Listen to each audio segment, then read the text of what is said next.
आता दुसरा प्रश्न चालू आहे आपला. जीव हा जीव नसून घेऊन स्वरूप आहे. मागचे 2 प्रश्न सुटले की आत्माच घेऊन स्वरूप आहे आणि आत्मस्वरूपाच्या ठिकाणी दुःख कालत्वरी नाही. आत्मस्वरूपाच्या ठिकाणी दुःख कालत्वरी नाही कसं सोडवलं?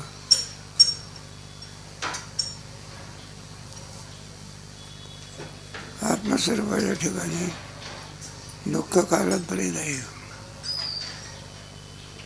कसा प्रश्न सोडवला?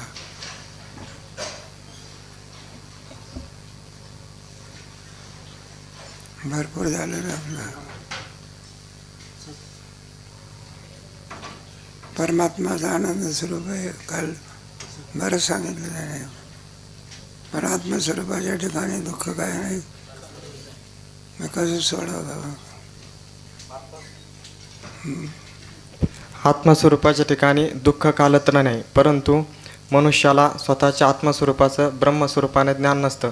त्याला ब्रह्म आणि मी जीव आहे, ब्रह्म हे सुखरूप आहे आणि माझा जो आत्मा आहे हा ब्रह्मरूप नाही. आत्म्याचं त्याला मी मनुष्य आहे, मी ब्राह्मण आहे, मी क्षत्रिय आहे अशा प्रकारचं ज्ञान असतं. म्हणून त्या आत्मस्वरूपाच्या ठिकाणी त्याला या जगताचा अध्यास होतो आणि जे ब्रह्मस्वरूप आहे हे माझा आत्मा ब्रह्मस्वरूप नसून त्याला मनुष्य आणि जो मी मनुष्य आहे, मी ब्राह्मण आहे, क्षत्रिय अशा प्रकारचा त्याला अध्यास होतो. म्हणून त्याला या आत्मस्वरूपाच्या ठिकाणी हे जगत भासतं. अज्ञान आहे. पुढे बरोबर आहे ना. त्या अज्ञानाचं कार्य कोण आहे? दुःख आहे की राग ना. मग ते कोणाचा परिणाम दुःख आहे? अज्ञानाचा. मग ते भासते कसं?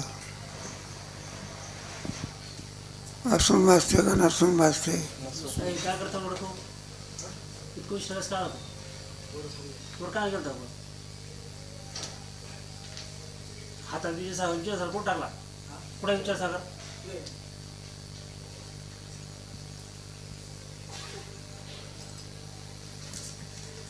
भाष्य कसं? अरे भाष्य नाही सांगत. अज्ञानामुळे नसून.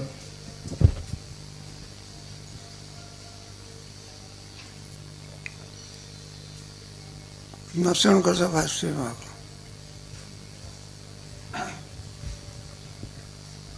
हे बघ, तुझ्याकरता हे सांगितलं तुम्हाला ज्ञान होण्याकरता. असून कसं भाष्य? आपली वृत्ती कुठं जाते? विषयापर्यंत. पूर्ण प्रकाश नसल्यामुळे अज्ञानाचं आवरण का राहते? जसंच्या तसंच राहते. आणि त्या अज्ञानाचा तमोगुणाचा परिणाम कशात होतो? सर्पामध्ये होतो. नाही करे अशा रीतीने. आणि आत्मस्वरूपाच्या ठिकाणी दुःखाचा प्रत्यय येतो. थोडक्यामध्ये सांगितलेलं आहे. बरंचसं विवरण आहे त्याच्यामध्ये. 5 प्रकारचे लोक काय करतात? विचार करतात. तुम्हाला जाऊन गेलं की सत्ख्याती, असत्ख्याती, आत्मख्याती, अनिर्वचनीय ख्याती, नाही का अन्यथा ख्याती, अख्याती, अनिर्वचनीय ख्याती. सगळ्यामध्ये निर्णय कोणाचा बरोबर आहे? अनिर्वचनीय ख्याती. दुःख असत आहे असं म्हणत त्याची प्रतीती येते कशी? आहे का नाही? बरं, प्रतीती येते. ज्ञान झालं त्याचा काय होतं? बाद होतं. म्हणून सत म्हणता येत नाही, असत म्हणता येत नाही. सदा सदा सदा सदा विलक्षण म्हणजे मिथ्या. मग आत्मस्वरूपाच्या ठिकाणी दुःख सत्य नसून कसं आहे? मग ते अनाधिष्ठान ज्ञानाने अध्यस्त पदार्थाची काय होते? माझं ते दुःख सत्य नसून अध्यस्त आहे. अध्यस्त म्हणजे मिथ्या. अलग अलग असं 2 प्रश्न सुटले ना आपले. आत्माचा आनंद स्वरूप आहे असं तुम्हाला कोणी सांगितलं सांगता आलं पाहिजे. आणि आत्मस्वरूपाच्या ठिकाणी दुःख कालत्वरी नाही हे सांगता आलं पाहिजे. दुःख कालत्वरी नाही म्हणजे अजातवाद. आणि दुःखाची आणखी सोय लावणं त्याला म्हणतात विवर्तवाद. विवर्तवाद म्हणजे अभ्यासवाद. मग तो भासलेला सर्प सत्य आहे का विवर्त आहे? विवर्त म्हणजे नसून भासणे. म्हणून आत्मस्वरूपाच्या ठिकाणी दुःख कालत्रय नाही. आणि आत्माच किम स्वरूप आहे. 2 प्रश्न सुटले. आता पहिला 3रा प्रश्न, जीव ब्रह्माचं ऐक्य. त्याच्याकरता 2-3 प्रश्न केले की तुमचे जीवाचे आणि ब्रह्माचे धर्म एकरूप आहे का विरोधी आहे? मग 2 ऐक्य कसं होईल? वेदाला सुद्धा मान्य नाही कसं सांगितलं? एका बुद्धिरूप वृक्षाच्या ठिकाणी 2 पक्षी आहे. एक कर्मफलाचा आणि एक कर्मफलाचा भिन्न आहे ना. म्हणून वेदाला सुद्धा जीव ब्रह्मैक्य काय नाही मान्य नाही. 2रा प्रश्न कोणता? 3रा प्रश्न कोणता? कर्म उपासना. उपासक असणारा जे जीव, या उपासक असणाऱ्या जीवाची उपास्य असणाऱ्या ब्रह्मामध्ये जर अंतर्भाव केला तर उपासक असणारा जो जीव तो नष्ट होईल. आणि उपास्य असणारा जे ब्रह्म त्याचा उपासक असणाऱ्या जीवामध्ये जर अंतर्भाव केला तर उपास्य असणारा ब्रह्म हे निष्फल होईल, म्हणजे नष्ट होईल. म्हणून पूजा कोणाची करायची? जर उपास्य नष्ट झालं तर कोणाची पूजा करायची? आणि उपासक नष्ट झाला तर कोणाद्वारे पूजा केली जाणार? म्हणून कर्म आणि उपासना याला निष्फलत होईल. म्हणून कर्म उपासना काय होईल? फुकट जाईल. म्हणून जीव आणि ब्रह्माचं ऐक्य होऊ शकत. आणि जीव हा ब्रह्मरूप आहे असं ज्ञान होत नाही तोपर्यंत दुःखाची काय होत नाही. आपल्याची उत्तर द्यायची आपल्याला. मग हे सगळ्याचे धर्म आहे ना, विरोधी धर्म आहे. जीव सर्वात कोणाचे आहे? धर्माला बुद्धीचे आहे की? आत्मस्वरूपाच्या ठिकाणी कोणताही धर्म नाही. 2रा प्रश्न कोणता? जीवाच्या आणि ब्रह्माच्या एकदा आहे ना, जो हे असा अर्थ नाही तिथे. कुटस्थ आणि आभास. तर आपल्याला आभासाचं ऐक्य करायचं आहे का अधिष्ठानाचं? म्हणून अधिष्ठान किंवा आभासामध्ये भेद आहे. जीवाचा आभास कर्म करता आहे, ईश्वराचा आभास कर्मफल भोगता नाही दाता आहे. म्हटलं ते तिथं बरोबर आहे की, पण दोहोचं चैतन्य भिन्न नसून काय आहे? 3रा प्रश्न कोणता झाला गेले? जीव ब्रह्माचे ऐक्य केले तर कर्म उपासना प्रतिपादक फुकट जाईल सगळे. मग सांगायचं कर्म उपासना कोणाला येतं? आभास गायचा, आभास गायचा. जीवाच्या आभासाने कर्म उपासना करायची. कर्म उपासना कशाकरता करायची? ईश्वराची प्रसन्नता होण्याकरता. आणि एकदा ब्रह्मरूप ज्ञान झालं म्हणजे कर्म उपासना त्याची आवश्यकता नाही. यावरून सिद्धांत काय निघाला? मी ब्रह्म आहे असं ज्ञान जोपर्यंत होत नाही तोपर्यंत जीवाच्या पाठीमागे लागलेलं दुःख निवृत्त होत नाही. मग मी ब्रह्म आहे ज्ञान होते कोणाला? त्याचं उत्तर आहे आता वाचा. श्री गुरु, हे शिष्य, मी ब्रह्म आहे असे ज्ञान अध्यासासच होते आणि ते यथार्थ आहे, भ्रमरूप नाही. शिष्याची शंका. म्हणून मी ब्रह्म आहे ज्ञान कोणाला होते? जीवस्वरूपामध्ये. जीवस्वरूप आहे का? जीवस्वरूपात 3 आहे ना, बुद्धी, अधिष्ठान, चैतन्य. बरे बुद्धीमध्ये पडलेला 3 मिळून काय होतं? मग त्याच्यामध्ये ज्ञान कोणाला होते? बुद्धीला होते का? आभासाला होते का? किंवा नाही का बुद्धी कुटस्थला होते का? कुटस्थ निर्विकार आहे, तुला मी ब्रह्माचं ज्ञान होत नाही. बरं, आभास हा कोणाचा आहे? तसाच आहे. म्हणून कुटस्थ जर ब्रह्मरूप आहे म्हणून आभास आहे सुद्धा त्याच्या ठिकाणी कोणता धर्म नाही. मग कोण राहिली बुद्धी. बुद्धी जड स्वरूप आहे, तिलाही मी ब्रह्म आहे असं ज्ञान होत नाही. जडाला कुठं ज्ञान होते का? एखाद्या मुलाला असलं त्याला सांगितलेलं इकडे येतं, येतच सगळं चेतन राहतो. या खांबाला सांगितलं मी इकडे येतं का? इकडे मी त्याला सांगितलं इकडे हे ज्ञान खांबाला आहे का? नाही, काय का नाही? जड आहे. जड जडाला कुठं ज्ञान असेल का? मग ब्रह्मज्ञान होतच नाही, दुःखाची निवृत्ती होत नाही. आवाज आला मी ब्रह्माचं ज्ञान होत आहे. त्याच्या 7 अवस्थेत आहे. अज्ञान, एकावरण, विक्षेप, परोक्ष, अपरोक्ष, पुढे शोकनाश, आनंद भावी. माझं हे तुझ्या लक्षात येण्याकरिता वेदांत शास्त्रात आभासाच्या 7 अवस्था सांगितल्या आहेत. त्या तुला प्रथम सांगतो. आभासाच्या 7 अवस्था: अज्ञान, आवरण, विक्षेप, परोक्ष ज्ञान, अपरोक्ष ज्ञान, शोकनाश आणि आनंद प्राप्ती. कोणाला ज्ञान होते मी ब्रह्म आहे? कोणाला ज्ञान होते? आभासाला. बुद्धीला गावत नाही, कुटस्थाला गावत नाही, मग कोणाला होते? आता कोणत्या अवस्थेत होते?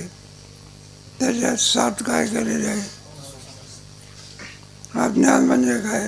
त्याचं थोडं आणखी घ्यायचं. पूर्वपक्ष आहे. आभास हा कुटस्थाहून भिन्न आहे. कुटस्थ मात्र कसा आहे?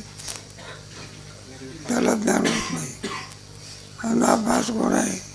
भिन्न आहे, त्याला सुद्धा ज्ञान होत नाही, कारण तो बुद्धीमध्ये उत्पन्न होतं. म्हणून कुठंच आभासाला ज्ञान होत नाही. बरं, फार झालं तर त्याला कोणतं ज्ञान होईल? कुटस्थ ब्रह्मरूप आहे का मीच ब्रह्मरूप आहे असं ज्ञान कसं होईल? एखादा मनुष्य कोणाला भेटायला गेला, नरेंद्र मोदीला, आणि तो जवळ बसला कोणाच्या? नरेंद्र मोदीच्या. बरं, जवळ जाऊन बसला खुर्चीवर, आणि तो सांगायला लागला, म्हणला मीच कोण मुख्यमंत्री आहो. आलं का लक्षात? जवळ बसल्याने कुठं तर मग होत असतो का? कारण तो नरेंद्र मोदीहून भिन्न आहे. जसा आवाज कुठं असतो काय आहे, पण तो ब्रह्मरूप होऊ शकत. बरं, त्याला ज्ञान झालं, मी तो म्हणला मी ब्रह्मरूप हवं. ते ज्ञान यथार्थ आहे का ब्रह्मज्ञान आहे? ब्रह्मज्ञान आहे. नाही का? नोकर बसला आपला, तो म्हणाला मीच नरेंद्र मोदी आहे. यथार्थ ज्ञान आहे का ब्रह्मज्ञान आहे? ब्रह्मज्ञानाने संसार निवृत्तीची संसार निवृत्त दुःख होऊ शकत. मग ब्रह्माचं ज्ञान होते तरी कुठला. आता संपल्याला सांगायला बुद्धी जड स्वरूप आहे, तिला होत नाही. कुठंच तर ब्रह्मरूप आहे, त्यालाही होत नाही. मग कोणाला होते? कोणत्या अवस्थेत होते? 5व्या अवस्थेत होते. क्रमाने वाचा.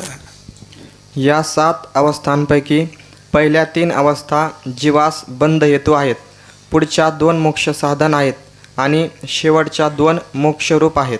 बघा, 7 अवस्थापैकी 3 जे आहे ना, मल 3 म्हणजे कोणते? आपले अज्ञान, आवरण आणि विक्षेप हे बंधरूप आहे. परोक्ष आणि अपरोक्ष या कोणत्या स्वरूप आहे त्या? आणि पुढे मोक्षाचं साधन आहे. आणि पुढच्या 2 अवस्था आहे ना, शोकनाश आणि मोक्षाचं स्वरूप आहे. अज्ञान, विक्षेप, आवरण हे बंधाला कारणीभूत आहे. पुढे परोक्ष अपरोक्ष हे साधन आहे. शोकनाश आणि आनंदाचे मोक्षाचं स्वरूप आहे. आता एका लक्षणाचं क्रमाक्रमाने उत्तर देतात. वाचा आता. अज्ञानाचे लक्षण. न कळणे हा अज्ञान या शब्दाचा अर्थ प्रसिद्ध आहे. ब्रह्म म्हणजे काय याबद्दल काही सुद्धा माहीत नसणे याचे नाव अज्ञान. बघा, नकळणे, अज्ञान म्हणजे नकळणे, व्यवहारामध्ये असते ना त्याला अज्ञान असं म्हणतात. एखादा माणूस असला गाडीमध्ये बसतो, मग त्याला गाडी चालवणं माहिती आहे का? ड्रायव्हरकीचं काय अज्ञान आहे. अज्ञान म्हणजे काय आहे बा, आपलं शरीर आहे, आपल्या शरीरामध्ये सुद्धा काही अवयव आहे म्हणजे दिसतात का आपल्याला? नाही का लक्षात आहे? आपली दृष्टी आत आहे का बाहेर आहे? मग डॉक्टरला माहिती आहे काय काय आहे ते. तेव्हा आतल्या हार्टविषयी कोणत्याही माणसाला ज्ञान आहे का अज्ञान आहे? अज्ञान समज काही न कळणे याला काय बोलायचं? अज्ञान. आपल्याला कधी मृत्यू येणार आहे ज्ञान आहे काय? मग काय काही न कळणे म्हणजे अज्ञान समजा. एखादा अपघात होणार असला त्या अपघाताचं ज्ञान आहे का अज्ञान आहे? तसं ब्रह्म म्हणजे काय ते कशा प्रकारचं आहे? संसार दुःखाची निवृत्ती कशी होऊ शकेल? या सर्व मधल्याच आपल्याला काय आहे? जीवाल्पज्ञ आहे का सर्वज्ञ आहे? अजित पवाराला माहिती होतं काही विमान पडणार आहे म्हणून, आणि माहिती असतं तर बसला असतं. मग आपल्या मरणाचं त्याला काय होतं? अज्ञान म्हणजे काही न कळणे. आपल्या वर्तमान कालामध्ये सुद्धा आपल्याला बरंच अज्ञान आहे. भविष्य कालाचं सुद्धा काय आहे? फक्त भूतकाळाचं स्मरण आहे. एखादा मनुष्य नाही का आपल्या लग्न बिग्नाची माहिती सांगतो, आमचं लग्न काय थाटात झालं, असं झालं तसं झालं. म्हणलं मला घोड्यावर काय केलं होतं कधी सांगतो? लग्न झालं होतं सर 16-17 वर्षाचा असताना, आणि लग्नाची माहिती 50-60व्या वर्षी सांगतो. मला घोड्यावर बसवलं होतं, घोडा जरा चकारला, त्याच्यामुळे त्याने कोणी असं केलं म्हणजे निकाली काय झालं. हे कोणत्या काळातलं ज्ञान आहे? भूतकाळातलं ज्ञान आहे. वर्तमान काळात चालू काळात ज्ञान असते, आणि भविष्य काळात जीवाला काय आहे? अज्ञान आहे. ते आहे ना भविष्य काळामध्ये. तेव्हा कशा करता अज्ञानाचा विषय करा. तसा ब्रह्माचा आपल्याला काय बरं आहे, संस्था आपण शिकतो, काही वास्तविकतो, म्हणून ब्रह्माचं आपल्याला काहीतरी सूत्रबद्ध ज्ञान आहे. शालेय शिक्षणामध्ये कुठं काय आहे? एखाद्या शाळेमध्ये शिक्षण आहे पण तिथे अध्यात्म कुठं आहे? म्हणून शिक्षक असून त्यांना काय अज्ञान आहे की जो संस्कृत शिकला नाही त्याला संस्कृतचं काय? आपल्याला इंग्रजी येते का? मग इंग्रजी भाषेचं काय शिकावं लागतं काय? आणि मराठी भाषेचं शिकावं लागते की स्वभाव आहे ते. म्हणजे मराठी भाषेचं काय नाही का अज्ञान आहे का? अज्ञान. एखादा पोर नाही का शाळेमध्ये टाकलं कन्व्हेंट स्कूलमध्ये, एकच शब्द शिकला पाहिजे वॉटर. म्हणजे खुमखुमी असते, घरी आला आईला म्हणायला लागला, म्हणलं वॉटर आण वॉटर आण. तिला वॉटर शब्दाचं काय अज्ञान. तिला वाटलं थिएटरच आणणार, वॉटर आणण्याच्या ऐवजी काय आणलं. मग वॉटर या शब्दाचा तिला काय म्हणून ते इंग्रजीमध्ये शब्द काय करावं लागते, पाठ करावं लागतं. तसं आपल्याला आपल्या स्वरूपाचं काय विचारसागर काय करतो? ज्ञान करून देतो. याला अध्यात्माचा ग्रंथ म्हणतात. अर्जुनाला सुद्धा त्याच्या अज्ञानाचा स्वरूपाचं काय करून दिलं भगवंतानी श्रीमद भगवद्गीतेत. गुंतलो होतो अर्जुन, पण तो मुक्त झालो होतो जैनीमुळे. म्हणून आपल्याला आपल्या स्वरूपाच्या विषयी काय आहे मग ज्ञान आहे, पण ते विपरीत ज्ञान आहे. विपरीत ज्ञानाची व्याख्या कशी आहे नाही सांगले. पहिल्या तरंगात होऊन गेलो ना. अनंत जन्माच्या संस्कारामुळे देहात्माच्या ठिकाणी जी सत्यत्व निश्चय बुद्धी आणि ब्रह्मस्वरूप ब्रह्म आत्म्याच्या ठिकाणी जे आत्मस्वरूप हे जे ब्रह्मांडाचं स्वरूप आहे त्याच्या ठिकाणी सुद्धा असणारे जी सत्यत्व निश्चय, त्याच्यात अशाच विपरीत सत्यत्व निश्चयाला विपरीत ज्ञान म्हणतात. याला काय म्हणतात तुमचा 3 तरंगाचा नवमीला आहे ना, 1-2 दिवस उजळ निघून जाऊ. त्याच्यामध्ये आला ना विपरीत ज्ञान म्हणजे काय. देहादेखाच्या ठिकाणी जी अहम अशी बुद्धी असते, मम अशी बुद्धी असते, त्याला विपरीत ज्ञान म्हणतात. माल विक्षेप वगैरे समजलं पाहिजे थोडं. मल कशाला म्हणतात, एका पोराने पेपरात लिहून ठेवलं होतं बरं का, शरीराला सामान लावली म्हणजे जे जाते त्याला मला मळ शब्दाचा अर्थ आहे का. पापाची वासना याला काय म्हणतात, हा मळ शब्दाचा काय कशा करता सांगितलं. आपल्याला विपरीत ज्ञान आहे, यथार्थ ज्ञान नाही आपल्याला. म्हणून आभासाला आपल्याला आपल्या स्वरूपाचं काय आहे अज्ञान झालं. पुढे मला ब्रह्म म्हणजे काय ते माहीत नाही असा व्यवहार त्या अज्ञानामुळेच होतो. अज्ञानाच्याच आवरण आणि विक्षेप अशा 2 शक्ती आहेत किंवा हे 2 अज्ञाननाश आहेत अशी परिभाषा आहे. 2 शक्ती आहे. कोणाच्या 2 शक्ती आहेत? अज्ञानाच्या. ते अज्ञान काय करत असतं, कोणत्याही पदार्थाचं ज्ञान होऊ देत नाही. त्याला म्हणायचं अज्ञान म्हणायचं. आणि दुसरी शक्ती कोणती, आवरण घालते. काय घालते, हे बाईचा अंधार झाला, लाईट गेली. तो अंधार काय करतो, आपल्याला इथं याच्यामध्ये असलेल्या पदार्थाचं काय दिसू देत नाही. अंधार काय करतो, पदार्थावरती काय घालतो, पदार्थ नाही का ज्ञान होऊ देत नाही. याला काय मिळायचं, आवरण. तसं आपल्या स्वरूपावर अज्ञानाचं काय आहे, नावरण असल्यामुळे चुकीचा व्यवहार होतो सगळा. कोणता व्यवहार नाही का. मध्यरात्री आहे, सगळा अंधार पडलेला आहे आणि एखाद्या माणसं लगीकडे उठला, मध्यरात्र सगळा अंधार आहे. आपल्या खोलीत जाण्याच्या ऐवजी दुसऱ्याच्याच खोलीत जातो. कशामुळे जातो, आवरण नावाचा दोष. मग अज्ञान. पुढे आता ते अज्ञान काय करत असतं, आवरण नावाचा दोष घालवता. आणि पुढे कोणता दोष, विक्षेप. नाही ते माणसाला दाखवते. हे पा दोरीवरती अज्ञानाचं आवरण असल्यामुळे नसलेला सर्प काय करते, ती प्रकाशात दाखवते का अंधारात.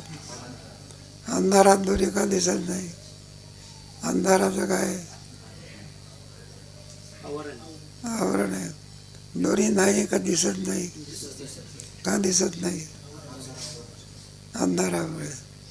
तसं आपल्या स्वरूपावर त्या अज्ञानाचं काय आहे, त्याच्यामुळे आपल्या स्वरूपाचं आपल्याला काय होत नाही. मग गुरुजी काय करतात, प्रकाश आला म्हणजे दोरी स्पष्ट दिसते. त्याप्रमाणे गुरुच्याकडून ज्ञान झाल्यानंतर आवरण नावाचा दोष निवृत्त होतो. 2 दोष आपण घालवावे लागतात. कोणते 2 दोष, मला आणि गुरुजी घालवते काय, मग कोण घालवावं लागतं, आपल्याला घालवावं लागतं. आणि आवरण नावाचा दोष कोण घालवतात, गुरुजी घालवतात. चिंतन करीत जा की घरी गेल्या. मल म्हणजे पापाची वासना, निष्काम कर्म करून घालवायची असते. प्रेमळ आहे ना, आणि चंचल नावाचा दोष उपासनेने घालावा लागतो. हे दोन दोष आपण घालवायचे. आणि स्वरूपाविषयीच्या आवरणाचा दोष कोण घालत असतात? म्हणून कोणाकडे जावं लागतं? तद्विद्ये परिपादेन उपदेक्षन्ति ज्ञानिना तत्वदर्शी. मग आवरण नावाचा दोष आहे. पुढे झालं का आवरणाचं वाचा? आवरणाचे लक्षण. आवरणाचा आच्छादन असा सरळ अर्थ आहे. जीवाला आपल्या कुटस्थ रूप मुख्य आत्म्याचे ब्रह्माचे सच्चिदानंद रूपाने भान होऊ न देण्यास जे कारण ते आवरण.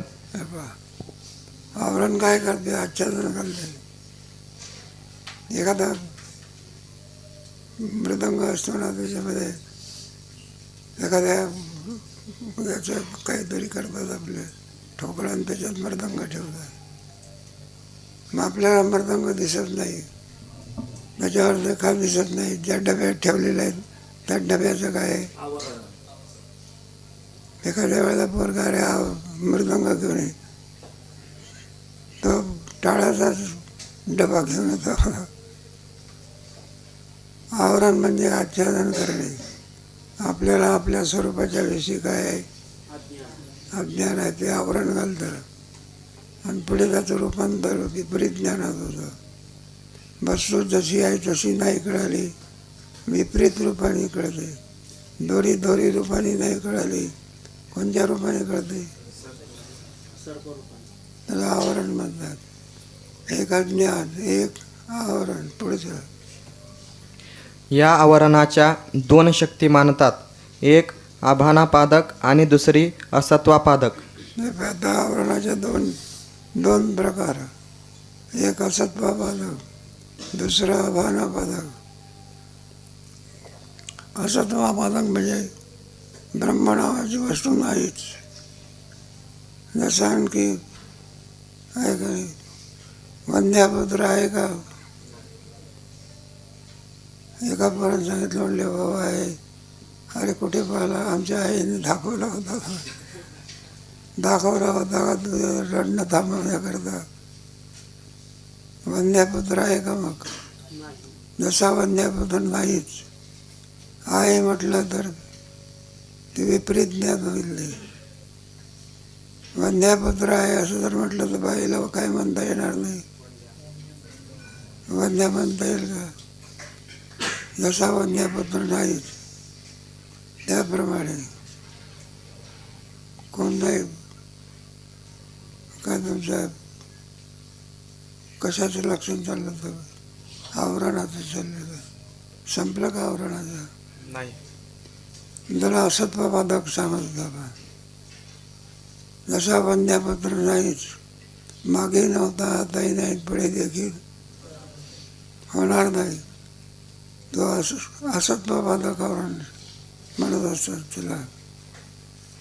त्याच्या नाहीपणावरती आहेपणावरती आवरण घालते, त्याला असत्वपादक आवरण. नाही आपण कोणता विषय सांगतो तुम्हाला? आवरण संपलं का? आभानापादक आणि असत्पादक दोन आवरण. ब्रह्म नावाची वस्तू नाही त्याला माझं असत्वपादक आवरण.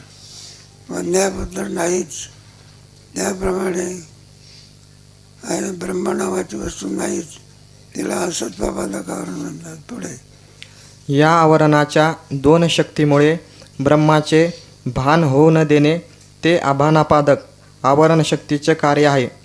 दुसरी कोणती? आभानापादक नाहीचा निश्चय म्हणायला कोणतं आवरण? असत्वपादक आवरण.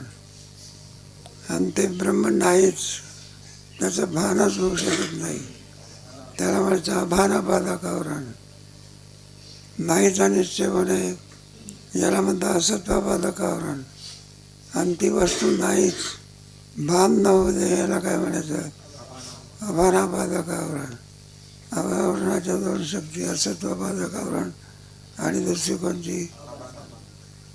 असत्वपादक आवरण म्हणजे ब्रह्म नावाची वस्तू नाहीच, असत्वपादक आवरण. आणि तिचं भानही होत नाही कोणता भानापादक आवरण. पुढे आणि ब्रह्म नाही असा निश्चय होणे हे अस्वातापादक आवरणात शक्तीचे कार्य आहे. ब्रह्म नावाची वस्तू नाहीच. कोणतं आवरण? असत्पादक आवरण. आणि त्याचं भानही निवृत्त होऊन न देणे अभानापादक आवरण. या आवरणाच्या दोन शक्ती. आवरण म्हणजे आच्छादन घालणे. एक अंधार असला, अंधार या पदार्थावरती काय घालतो? मग आपल्याला पदार्थ असून सुद्धा काय होत नाही आहे ना. एखादं ढगाळ वातावरण आलं म्हणजे विमान सुटत नसते. मग त्यानं विचारलं, म्हणलं का वेळ झाली आहे ना विमान सुटायची? तर म्हणलं आभाळ आलेलं आहे. आभाळ आलं म्हणजे आम्हाला रस्ता काय होत नाही. बससुद्धा काय करावं लागते, धुकं पडलं म्हणजे का थांबावं लागते, रस्ता काय होत नाही. मग ॲक्सिडेंट कशामुळे झाला? तर रस्ताच दिसला नाही, धावपट्टी दिसली नाही. ते तिकडे काय नुसतं विमान गेलं नाही, 5-7 लोक लागून कुठे गेलं? वैकुंठात गेलं. आवरात समजतं ना.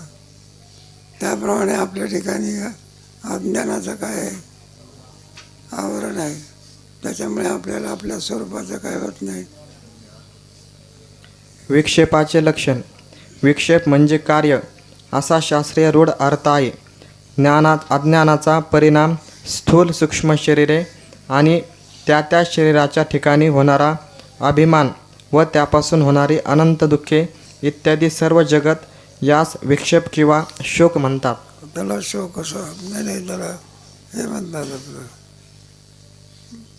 विक्षेप असं म्हणतात. शोक नाही. विक्षेप आणि शोकामध्ये काय नाही. तर शोक म्हणजे विक्षेप आणि विक्षेप म्हणजे बाईला नाही का नका हा जास्त नको ऐकलं ऐकेन तुम्ही नाही का. बाईला सारखं तेव्हा शोक म्हणजे काय, विक्षेप म्हणजे काय. हे बा दोरीचं दोरी रूपाने ज्ञान नाही झालं तर कोणत्या रूपाने ज्ञान होते? सर्पाच्या रूपाने. सर्पाला विक्षेप मिळायचा. त्याप्रमाणे देहच मी आहे किम स्वरूप. आता देह मी आहे असं म्हटल्यानंतर त्याच्या ठिकाणी नाना प्रकारचे रोग आहे. रोगापासून काय गुदगुले बोलायचे का?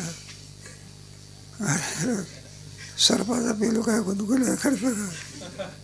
मग रोग काय करतं? रोग झाला म्हणजे वैकुंठाला वाटत ना.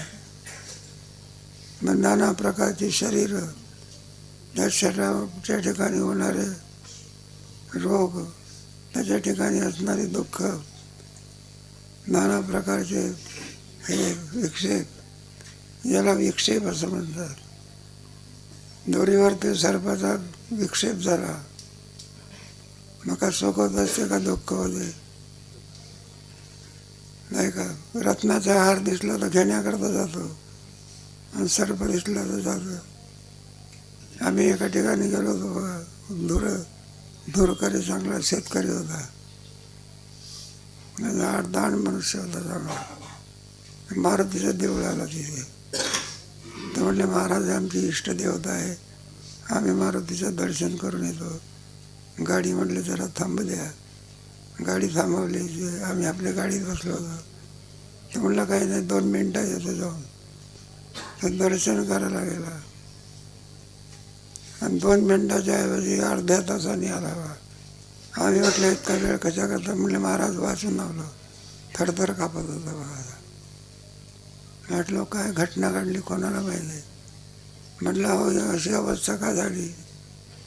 तर म्हटलं काय वाचून आलो याची. म्हटलं दर्शन करायला गेलो गणपतीचे, मारुतीचे पाय 2 काय वगैरे. आणि ते पायाच्या ठिकाणी कोण बसलेला होता म्हणलं ना. बरं झालं म्हणलं माझ्या ध्यानात आलं. हातभरच अंतर होतं किती. तर म्हणलं शांत होता हा पाय. आणि त्याच्यामुळे आमची कोणती अवस्था झाली बघ. ऐका तुका रत्नाचा हार आहे कसा. आणि त्याच्यामुळे आमची मी कशाकरता सांगितलं? अशी अवस्था होण्याला कारण कोण आहे? सर्प. त्याप्रमाणे हे सगळं दुःख असं.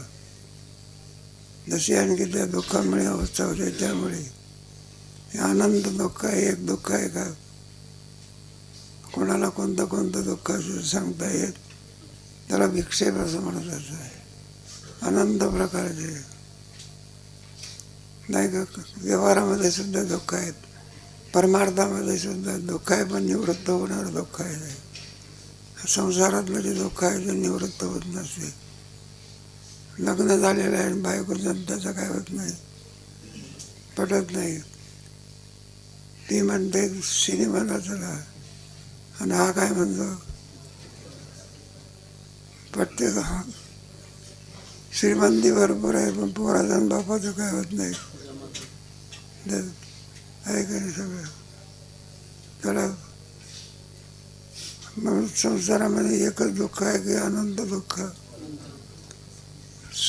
स्थूल शरीराचे आजार दुःख, का सूक्ष्म शरीराचं आणि कारण शरीराचं, याला विक्षेप म्हणायचं. म्हणजे ते अज्ञानाचं कार्य आहे. अज्ञान पुढे आवरण, पुढे विक्षेप. कोणाच्या अवस्था आहे? आभासाच्या. पुढचं ही अज्ञानाची तिसरी अवस्था साक्षात बंधरूप आहे आणि पहिल्या दोन अवस्था हिच्या कारण आहेत. हे पहा, पहिल्या दोन अवस्था कोणत्या आहे? बंधरूप आहे.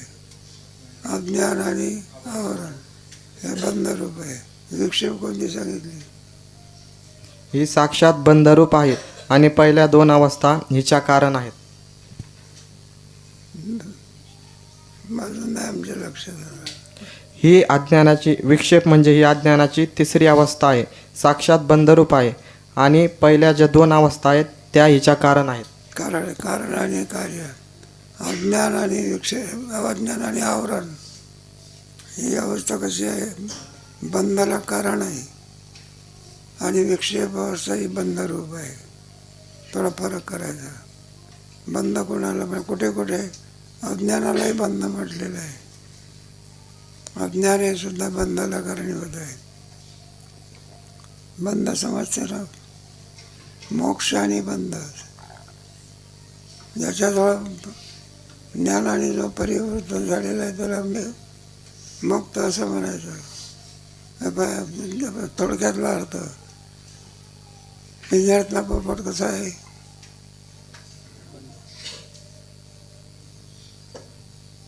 पिंजऱ्यातला पोपट बंद आहे. इतकं सहजासहजी उत्तर होतं ना. आणि झाडावर बसलेला पोपट मुक्त आहे की? आता तुम्ही संस्थेमध्ये नाव घातलेलं आहे, मग ती संहिता काय केली पाहिजे? मग बंधन आलं की नाही? काय आलं?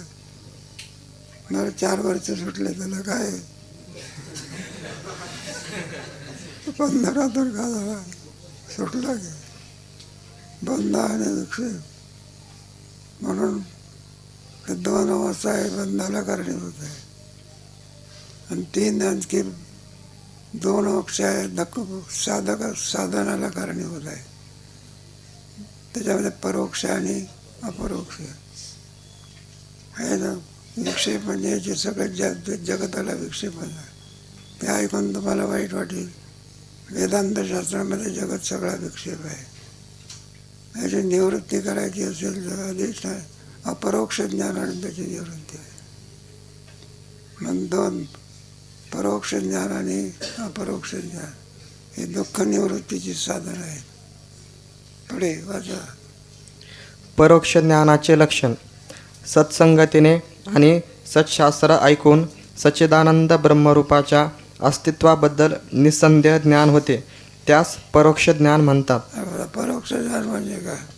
अगोदर आपल्याला कोणत्याही वस्तूचं कोणतं ज्ञान होतं? अज्ञान होतं की काय होतं? आता इथे पोरं शिकायला येत असतात.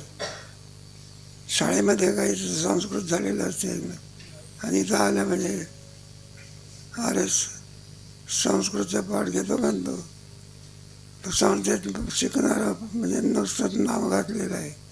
तो पोरगा म्हणतो संस्कृत म्हणजे काय, इथून तयारी आहे सगळं. मग त्याला सांगावं लागतं, तो विचार करतो. मग तिथं म्हणलं हे काही परस्मयपदिका आणि आत्मनेपद, इथून तयारी असते. त्याला परस्मयपदी आणि आत्मनेपद दोन धातू चालून दाखवायचं. म्हणलं परस्मयपदी आणि आत्मनेपदमुळेच फरक नाही, एकच आहे. कोणते धातूचे, कोणता आत्मनेपद वगैरे, कोणत्या गणाचा प्रथम गण आहे का, नवम गण आहे का. म्हणून आहे ना, प्रारंभी आलेल्या विद्यार्थ्याला संस्कृतचं काय असते, पण त्याला गीता शिकवायची, काय शिकवायचे, म्हणून त्याला संस्कृतचं काय करावं लागते. मग तो कोणी पोरगा असो त्याने संस्कृत काय केलं पाहिजे, शिकलंच पाहिजे. असं दंड संहिता आहे ना.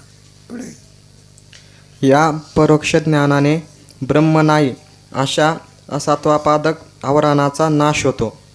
कोणता परोक्ष ज्ञान. ज्ञानामध्ये दोन प्रकार, परोक्ष आणि परोक्ष. म्हणजे अजून अज्ञान कायम आहे. काय काय फक्त कळालं तुम्हाला तर कोणतं ज्ञान आहे. ब्रह्म आहे, सद्रूप आहे, चिद्रूप आहे, आनंदच आहे. अवांतर वाक्याने जे होते त्याला कोणतं म्हणायचं. अजून कळालं तुम्हाला काय झालं. एखादा जेवणाचा आमंत्रण येण्याच्या अगोदर तुम्हाला कळतं आहे आजच्या जेवणाचा पंचपक्वान्नाचा काय कोणतं ज्ञान झालं. आणि वाढल्यानंतर तोंडाचा पक्वान्नाचा संबंध आला कोणतं. परोक्ष ज्ञानामध्ये गोडी लागते का.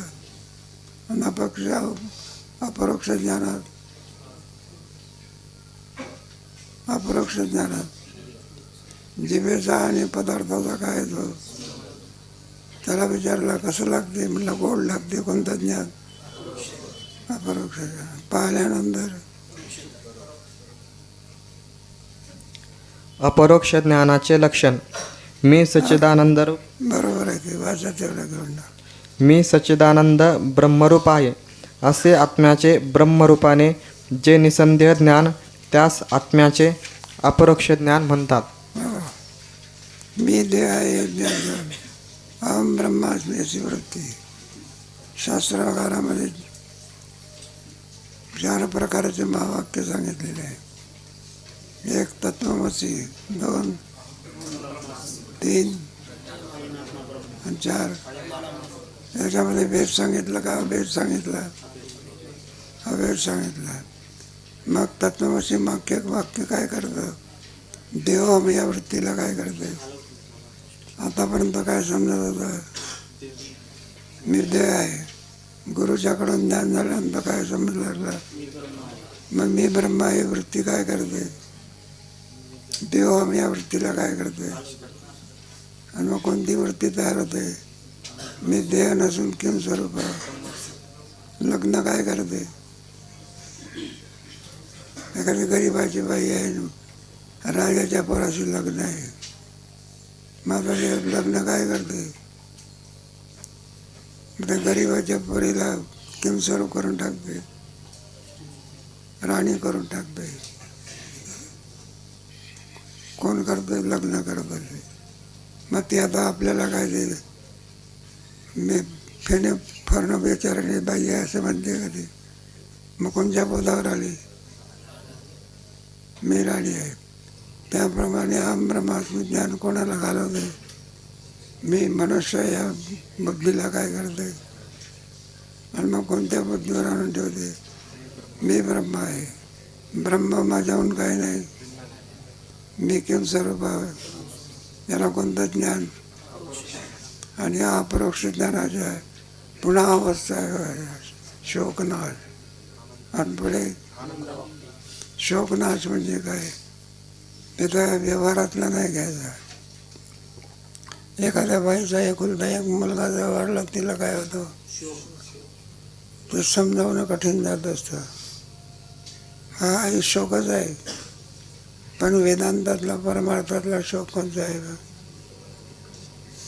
मी मरणार आहे, मी काय आहे, जन्मणार आहे. जन्मणार आहे, मी काळा आहे, मी गोरा आहे, मी गरीब आहे, आंधळा आहे, पांगळा आहे, याला शोक म्हणायचा. आणि हा शोक ब्रह्मज्ञानाने काय होतं, आणखी त्याचं वर्णन केलं आहे. कशाचं? हे पाय, पाठ चालू असताना गडबड करायची नाही, लक्षात ठेवा. तुम्ही आहे का?